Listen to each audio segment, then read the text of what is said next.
Hi friends, welcome to our channel. మనం ఒక big breaking న్యూస్తో అయితే మీ ముందుకు ఈరోజు వచ్చాము. మా ఛానల్ మీరు ఇప్పటివరకు ప్రతి అప్డేట్ అందుకోవాలనుకుంటే లైక్ అండ్ సబ్స్క్రైబ్ చేసి కామెంట్ చేసి షేర్ చేయండి. ఎందుకంటే మేము ఇచ్చే తాజా అప్డేట్స్ కోసం.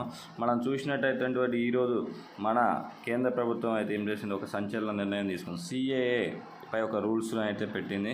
సిఏఏ ఏంటంటే కేంద్ర ప్రభుత్వం ఎందుకు తీసుకుందంటే, మతపరమైన హింస కారణంగా 2014 డిసెంబర్ అంటే ముందు పాకిస్తాన్, బంగ్లాదేశ్, ఆఫ్ఘనిస్తాన్ నుంచి వలస వచ్చిన హిందువులు, సిక్కీలు, బౌద్ధులు, జైనులు, ఫ్రాన్సులు, క్రిస్టియన్లు పౌరసత్వం తీసుకొని వచ్చేలా చేసింది. ఎందుకంటే 2015 నుంచి మన ఇండియాలో ఉన్న వారికి అయితే, అంటే పాకిస్తాన్ నుంచి వచ్చినా ఎక్కడి నుంచి వచ్చినా మన పౌరసత్వం చట్టం ఇవ్వడానికైతే సిఏఏ రూల్ని తీసుకొచ్చి, దీని గురించి పూర్తిగా క్షుణ్ణంగా తెలుసుకోవాలంటే మేము మరో ఒక వీడియో ఈరోజు మీకు అందుబాటులో తీసుకొస్తాము. దానిలో మీకు పూర్తిగా డీటెయిల్స్ ఉంటాయి. ఇలాంటి లేటెస్ట్ అప్డేట్ తెలుసుకోవాలంటే మటుకు మీరు వెంటనే మా ఛానల్ని అయితే సబ్స్క్రైబ్ చేయండి.